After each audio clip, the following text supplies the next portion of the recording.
Tall Tale TV.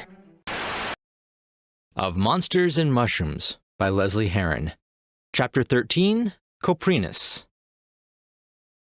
If he kept his eyes shut, would the bugs leave him alone tonight? There was an unsettling buzzing ringing loudly in his ears. Just once, he'd like to sleep in, he thought. The noise grew louder, almost deafening, as it resonated around him. No use ignoring them now. They had him surrounded. He sure missed his days of peace and quiet. Brig sat bolt upright, his muscles flexing as he readied himself for a fight. He felt one of his fists connect with the hard carapace of an insect, and a grimace formed under his mustache. His other fist sank into something soft. Something soft? That's odd, Brig thought. He pried open his tired eyes. Instead of countless beetle-black eyes surrounding him in the dark of his cave he had been expecting to see, his gaze fell on neither of those things. He was sitting on a lumpy mattress filled with dried nettle root that had been set deep in the hollowed-out shell of an incredibly large insect. The rest of the room had been filled with a warm firelight, burning in the repurposed skulls of various goo creatures. A small fire pit had been erected beneath an opening in the cavernous ceiling, a crackling fire burning beneath the grate. There was even a small homemade tea kettle whistling happily on its hearth. Brig lunged to his feet. The rest of the hovel was filled with a great deal of glittering mechanical gadgets, rusted-out vehicle parts, and an impressive wall of makeshift weapons. Brig had no memory of this place. Where was he? And why was he here? Was this some sort of trick played out by the goo creatures? No, it couldn't be. Most of them weren't even smart enough to pick a suitable form for the sandy terrain, let alone concoct a hideout to stash him in. Perhaps his prolonged isolation had finally gotten to him, driving away the last shred of his sanity. "Gallery wave page, Brig," came a familiar, nasally voice. Brig looked down to see a blurry outline of a person sprawled out awkwardly on the ground at his feet. He blinked a few times, forcing his eyes to adjust to the light. Attila, his face drawn in pain, was rubbing at a swollen red mark on his cheek, murmuring incoherently. "Not again." Brig deflated, crumbling downward to the floor. He clenched his eyes shut and rolled away from the delusion. He would not give in to the madness. Maybe if he got a few more hours of sleep, this would all be a bad dream he'd eventually wake up from. Something kicked him hard in the back of his leg. "Deviating structure." The fake Attila sounded a little angry. That's odd, Brig thought. His delusions had never struck him before. Brig sat up and scratched his head. He winced as his fingers felt a sizable lump on the back of his skull. "Ouch," he mumbled as he looked back to the figure standing before him, the rest of the hovel coming into a clear focus. "Attila?" Brig asked. He reached out and pinched one of Attila's scrawny arms. Ah! "Attila!" Brig felt elation overtake him, as if everything before now had been just a nightmare that had finally begun to fade. He jumped to his feet, almost smashing his head into a low point in the roof. The whole hovel shook as he gave a loud whoop of laughter and seized Attila around the middle, hoisting him into the air in a massive bear hug. What?" Attila tried to free himself, pushing against Brig's massive chest. "Sour delay, Brig! Sour delay!" he shouted, straining against his friend's iron grip. Brig suddenly realized why Attila's cheek was so red. "Oh," Brig started. "I'm so sorry. Are you all right?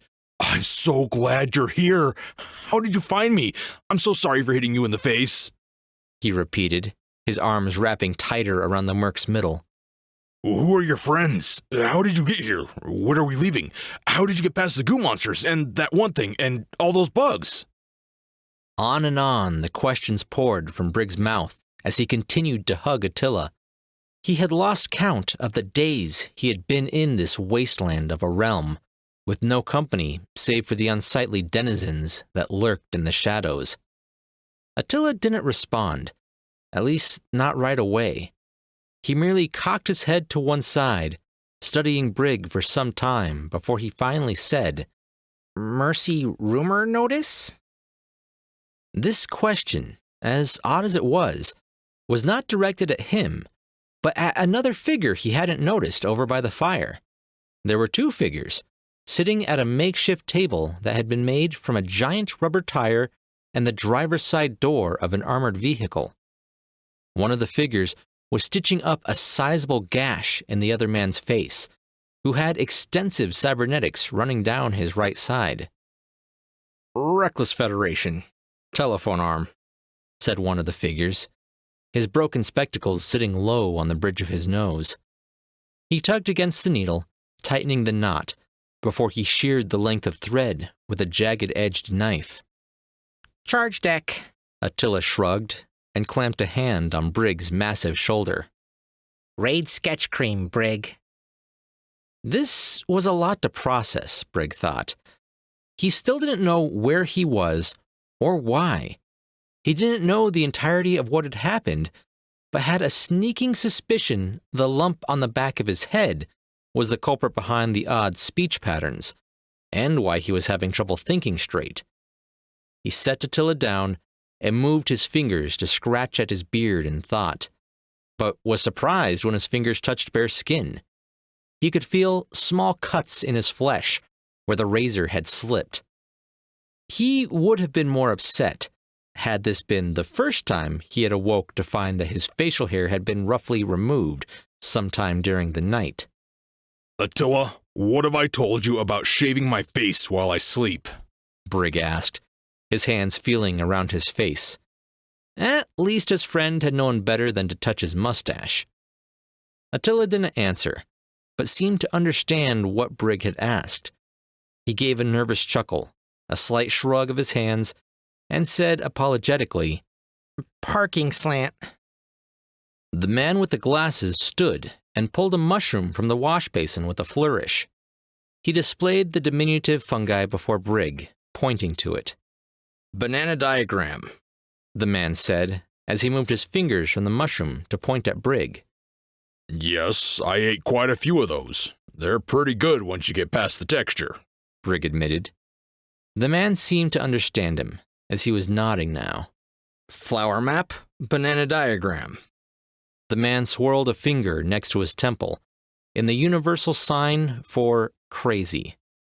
Brig shrugged. Well, now, that can't be true. Like I said, I've been eating them for some time now, and I'm perfectly... He stopped when he noticed one of Santa's elves had marched into the room wearing tiny combat boots and tactical gear. Brig chewed on his lip for a moment, his brow furrowed in confusion. Perhaps the gentleman in the glasses had a point. The tiny elf shot him a small but no less angry scowl and brandished a tiny, crumpled knife in his direction. Hardware factor, he said as he bounced the broken weapon off Brig's thigh. A memory clicked into place. Oh. Brig gave the tiny man a sheepish grin. Sorry, did I do that? More memories clicked together, and he looked to the man with the gash on his face. Yeah, sorry about that. The surly cyborg reached up and pulled a wicked-looking sword, fashioned from scrap metal and rivets, and banged it down menacingly on the table. There, as if carved by a jagged edge, along the face of the blade was the name Scarlet. Centrifuge. Key drop centrifuge. Hey, no hard feelings, right? Brig chuckled nervously, as he gave the man a friendly slap on the shoulder. His cybernetic arm broke off and clattered to the floor. The cyborg merely sighed. Swizzle stick. Vel flexed his mechanical hand gingerly. Reconnecting the servos had been painful enough, but after Brig's clumsy mishap, he'd had to reattach the entire thing back into the shoulder adapter, which meant adjusting the nerves and the sensors. He had nearly blacked out as a result. The knuckles in his hand were stiff and gave an odd click whenever he tried to close his fist. The repair job had been sloppy at best. He didn't have any of the parts he needed, and only a screwdriver that was 2 sizes too big. But at least now it was working, and not hanging useless at his side. He just hoped his mask had fared better with his limited repairs. He had managed to get the pane of red glass replaced, and the sizable dent hammered out. Attila had even been able to fix the voice modulator, but Vel had insisted the mask be handed over to Eric to adjust the breathing regulator. He wasn't about to put his life in Attila's clumsy hands. As if to prove his point, Attila ran up to their newest party member. All right, Brig, this should work for you now, he said, handing his friend a makeshift mask. He had crafted a hasty breather out of one of the cups from the bra and his left sock, which he filled with charcoal. It wasn't pretty, by any means, but it was better than nothing. Brig took the fragile mask in his hands, turned it over, sniffed it, and pulled a face at Attila. Sour delay. I know, but it's all I had to work with, Attila replied defensively. Vel chuckled to himself. Of course, they'd had enough spare parts to attempt something a little less, well, less Attila. But Vel was still upset about his arm, so he had kept his mouth shut. Instead, he spent his time outfitting their little party. Evan had traded in his remaining knife for a makeshift machete. It was strapped to the kid's back and looked more like a claymore than a regular cleaver. Eric had spent some time preparing a decent supply of mushroom juice in their distillery, and Vel now had Scarlet strapped lovingly at his hip. She was a hefty sword that he had crafted from one of the wrecked sand cruisers they had scavenged back in the day. It had been left behind in their scramble to escape last time.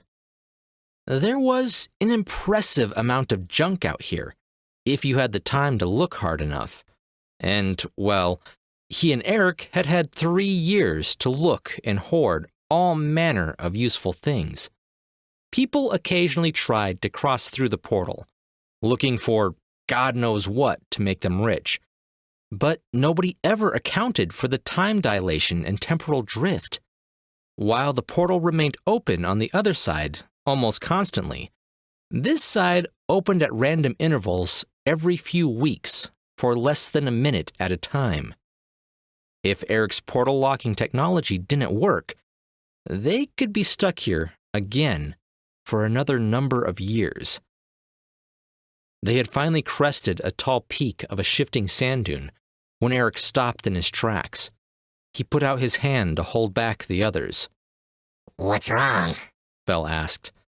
Attila and Evan started chuckling behind their masks. What? Vel snarled, shooting them a glare. It was several more questions and lots more laughter before he realized his voice modulator had been tweaked in the wrong direction. His voice came out in the tone of an angry chipmunk instead of his usual growl. He sighed, removed the mask, and began fiddling with the tiny dial that controlled the pitch. Another thing for him to fix. Great. That made everything worth it. All the torment, the anguish, my tired feet, all worth it. Attila chuckled, turning back to face the gate. His laughter died away when his eyes landed on what Eric had stopped them all for. The first time they had traversed this flat stretch of land, there had been nothing, devoid of life and barren at a glance. But now, the path was teeming with swarms of bug creatures and the unseen. a ceaseless carpet of carapace and tar climbing over one another. They were churning around the gate, creating a massive, writhing swarm of inky black creatures. It was as if they were waiting for someone, or something. What do we do? Evan asked. Do we fight them? There's far too many. There's no way we could kill them all before being overrun, Eric said, his eyes darting around as if he was trying to count all the creatures. Vel's hand moved to the hilt of his sword. I'm sure between the 5 of us, we can take out enough of them to scatter the rest. Even though he didn't seem to understand the words, Brig definitely understood the body language and the gestures that Vel was making. He shook his head, mumbling under his breath. What? Vel asked, turning to glare up at Brig. Oh, Brig's not big on fighting, Attila said, searching through his poncho for anything explosive.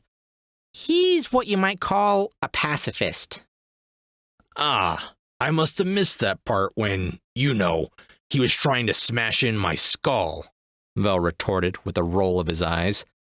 Look, let's just head back to the hovel. We can wait the creatures out?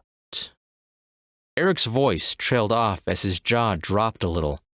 The swarms of bugs and unseen began to cut a path through themselves, as if to invite them down towards the gate.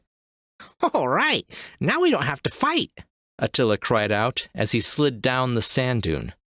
Evan and Brig followed behind him, but Eric pulled against Vel's coat to keep him from falling in line behind them.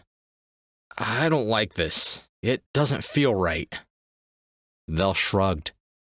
Don't be such a baby. They're harmless when they're that small, even in large numbers.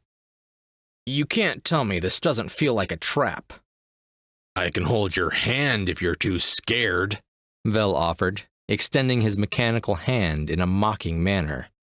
Come on, guys, Evan shouted from the base of the sand dune. Vel turned to look back at his brother. Even if this is a trap, I want to go home, and the only way we get there is through that gate. He pointed at the swirling vortex that the creatures had created a path to. So what do you say? Want to get out of here and maybe squish some bugs along the way? Or hide out in the hovel for the rest of eternity? Eric sighed. Fine. This goes against my very being, Vel, but fine. Good. Vel slid down the fine sand slope, jogging a little to catch up with the others. It was an odd sort of feeling, walking down the cleared pathway, but the others apparently didn't share in Eric's uneasiness as they marched along at a brisk pace. The creatures were perfectly separated, the bugs on one side of them and the unseen on the other, as if something was controlling them, keeping them tethered. He kept glancing around, unnerved at the way they stared at him with hungry little eyes. It wasn't until they started to close the gap behind them that he tugged on his brother's coat again. What now? Vel asked, whirling around. Eric motioned behind him with a jerk of his head. Have you ever seen them do this? Vel seemed a little apprehensive, but whispered, We weren't going back that way anyway. Just keep moving. We're almost there. We could fight the rest of the way if we have to. Eric shook his head and gave an unsteady gulp. The others had stopped moving forward as the path before them disappeared into the shadows of the creatures. He didn't want to say it out loud, but he couldn't help the line that formed on his lips, that undeniable look of, I told you so.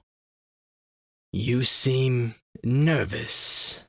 An arrogant voice filled the air around them, like a lazy ripple. What was that? Evan asked, turning on the spot as he drew his long knife. Vel's eyes met with his brother's, and he scowled. Don't say it. Guys, I think it's coming from them, Attila pointed out, retreating slowly until his back hit Vel's. Eric turned to see several of the unseen shaking and twitching. Their maws were open, goo pouring from their mouths, and their eyes glowing an incandescent red. Now, don't be so rude. There was that voice again, emanating from one of the unseen closest to them. It had twitched vibrantly as it moved forward in unsteady step. The creature looked like a small dog with 6 legs and 2 tails. It turned its head in a jarring, jerking motion as its bottom jaw dropped, spewing black tar everywhere. Attila glared at Evan.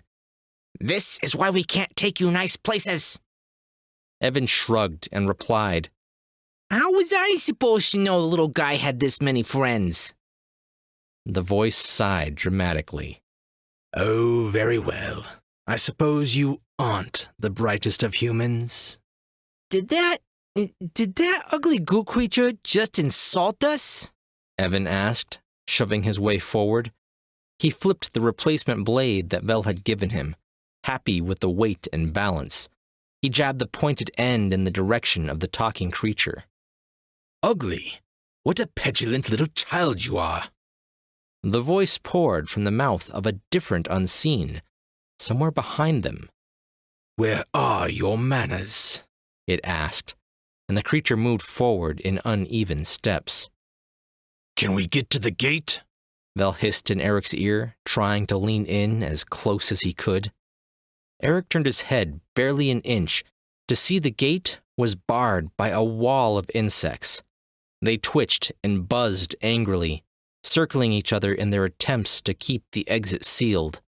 Nope, he replied in a low voice. Another amalgamated unseen stepped forward, its goo bristling along its spine. What's your rush, gentlemen? The creature looked down at its own misshapen form. Would you rather have a more familiar form to speak to?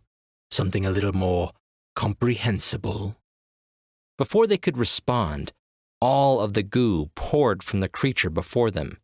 It sloshed down into the sand like a sudden downpour of water. When the tar had all been drained from the creature, it toppled over, lifeless and hollow. Something began to rise out of the pool of ink, as if it had endless depths. Like a puppet being pulled up by its strings, a skeletal body slowly emerged. Not a twisted, malformed body like the creature it had just evacuated. This thing knew how to form a proper body. It was human in size and shape, standing just above 6 feet. The black ooze began to creep upwards, filling in the gaps of the skeletal frame, forming muscles and skin. As if it were unable to create an actual barrier for its contents, the edge of the monster shifted and danced, from sharp to blurry and back again. The creature then folded its thin arms behind its back and leered at them with a skeletal smile. Like many of the unseen, it too had left its head free from tar, giving them a macabre view of bone-white skull peering out of a black figure. Is this form easier for you to grasp? The creature asked, its jaws clacking together as it spoke. Vel didn't like the way this monstrosity, even with no visible eyes, was looking at them. It had a hungry aura about it, as if it were starving. His thumb pushed gently against the hilt of his sword, unsheathing it from its scabbard a fraction of an inch. The creature bristled. Come now! Its body radiated with insult, the edges of its form sharpening into jagged points of goo. Is that any way to behave in the presence of your host? Our what? Eric asked as he placed a hand on his brother's. Vel's rash behavior might land them in far more trouble than they wanted. This being was intelligent. Perhaps it could be reasoned with. Or at the very least, they could stall for time until they figured out how to delouse the gateway. The creature stopped its circling and gave a heavy, resounding chuckle. Well, this is my realm, after all. Its tone of condescension implied pure contempt for them, as if it was agitated by the mere thought of speaking to them. Brig flexed his muscles, but couldn't hide the ripple of fear that tore through him. He certainly didn't enjoy the thought of tussling with this thing. This was the creature that hunted everything else here. The thing that always lurked in the shadows and had even puppeteered the unseen that dragged him off into the other world in the first place.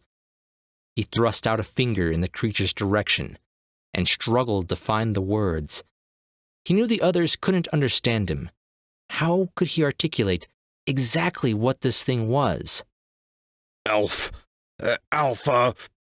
Alpha? Attila offered, hoping to help Brig finish his sentence. Alfalfa. Oh, I was way off. Alpha. I suppose that is a suitable moniker, as I am the first of my kind. Alpha nodded, its skull almost dislodging from its neck with the effort of doing so. Attila nudged Brig in the side. Ugh, it reminds me of that guy we found trapped under that flip speeder in the wastes. Remember? All decomposed and rotting. He had the same dead, empty eye sockets. Ugh, it was awful. Alpha sighed again. It was like speaking to a pack of hairless pygmy shrews. Idiots, the lot of them, he thought. Fine, if they were going to keep nitpicking his form, this conversation was never going to get anywhere. My kind don't normally bother with facial features. Too much could go wrong. A body is easy. As long as it has the right amount of limbs, it appears passable. But a face... Tar began to pull up around his neck, sliding up over the bare bone of the skull, filling in the eye sockets. The inky goo covered the creature's face completely, but didn't form any actual features. They are just so tricky to get right. The tar pulled away from his teeth, forming lips that moved around each word. What do you want? Vel shot. If it was going to eat them, he'd rather it just get it over with. He didn't like the idea of being toyed with. Ah! Alpha turned to face Vel, his skull nearly dislocating in the process. You must be the fearless leader, he mocked in a sneering voice. Even without fully finished features, they could still see the tar pull away to reveal a sinister smirk as Alpha retraced his steps in the sand until he was face to face with Vel. He cocked his head to one side, taking in the man before him. Well, you've been through the mill, haven't you? Before Vel could respond, Alpha raised an arm. The tar pulled away to reveal the skeletal digits of a finger. Vel suppressed a shudder of repulsion as he felt a bone touch one of the metal plates on his jaw. I'm afraid to say that you would be useless to my kind. There's not enough of you left to evolve from. But the rest of you... Alpha stopped mid-sentence, pulling away. You will make wonderful upgrades for my children. After you explain that, of course. He raised an arm, gesturing to the portal. Hey, no one's getting an upgrade from me, Evan shot, brandishing his minuscule machete before him. Attila reached down and pushed the hood of his tiny coat over his face in an attempt to silence him. Vel grit his teeth and slid his back foot into a defensive position. Scarlet was halfway out of her scabbard when Brig stepped forward, raising his hands to defuse the situation. Calamari joint grotto. Ink's rosebud money clip. Brig explained, shooting Alpha a winning smile. Alpha stared at Brig for a fraction of a second before he looked at the others questioningly. Attila shrugged. Mushrooms. Look, Eric offered. We don't know why the portal is acting weird, but if you let us pass, I'll inspect it from the other side. Maybe I can figure it out. He scratched a spot behind his ear nervously. Alpha shook his head sadly. You misunderstand me. I can feel the resonance emanating from you. I can sense the way the frequency is coalescing potential into a singular waveform rather than existing as a superposition probability. What I don't understand is how. He stopped before Eric. What is this? He asked, his fingers tucking into one of Eric's coat pockets. Eric froze as he felt Alpha's fingers wrap around the portal locker. Oh, crap. The words fell from his mouth before he could stop them. Alpha pulled the device free and examined it carefully. Fascinating. Is this how you intended to leave my realm? I am pained to admit it, but this is genius. Alpha stopped paying them any mind as he turned the small machine over in his hands, marveling at the powerful energy it was radiating. Eric hissed in his brother's ear, Without the portal locker, we'll be stuck. We have to get it back and get out of here. What exactly do you want me to do here? Vel asked as he watched Alpha move the portal locker from one hand to the other. Simply fascinating, Alpha cooed. Wanting to understand how the tiny machine worked, he began to pour himself into the device. Tiny threads of his own black substance began reaching deep into the circuitry, feeling how it all connected. You even devised a way to adjust the destination. How delicious. I don't know, but we can't let him keep the portal locker, Eric replied in an angry whisper. Vel nodded to his brother and whispered, Keep him talking and circle to the right. I have an idea. Eric nodded in return and slowly started moving as he addressed Alpha. The design is still rudimentary. I built it as a proof of concept more than anything.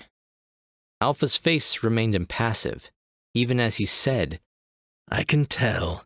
There is an elegance behind the design, but a lack of craftsmanship in the execution. Eric steamed inwardly a bit. Yes. I have some plans, for a Mach 2. Perhaps we could piece together a better working design, one that might serve you longer.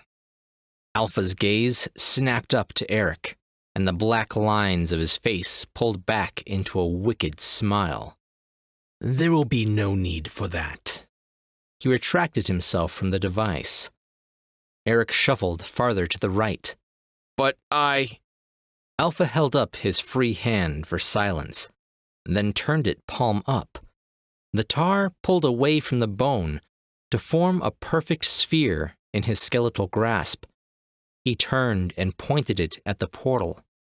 I have learned all you have to offer. The orb fluctuated, and the color of the portal shifted to a deep emerald green. Eric paled. The portal locker was hanging loosely in Alpha's grip by his side, but he was altering the portal with his own physiology somehow. Eric dashed forward, reaching for his device, but Alpha saw him coming and flung him backwards. Eric landed hard between the creature and the portal. I admire your tenacity, but for a genius, you really aren't very smart, are you? Eric smirked. Getting the device back wasn't my goal. I was just trying to distract you. Behind Alpha, Vel yelled, Now! And then all hell broke loose. Of Monsters and Mushrooms, an ongoing series by Lesley Herron, is a crossover fanfiction mixing her own characters and settings with a few of those created by author J.D. Wiley. She writes for the fun of devising new ways of messing with her characters and seeing just how much trouble they can get into. Stop. He's coming back over. Hey, Attila, what are you two laughing about? Nothing. Evan told me a joke. Hey, don't bring me into this. Whatever. Do you have my mask fixed yet? Yeah, here you go. God, grow up, you two. I swear, every time I come over here, it's always something. Dude, he's totally gonna kill you. What else is new? Oh, hey, let's shave Brig's beard and glue it on Eric next time he's asleep.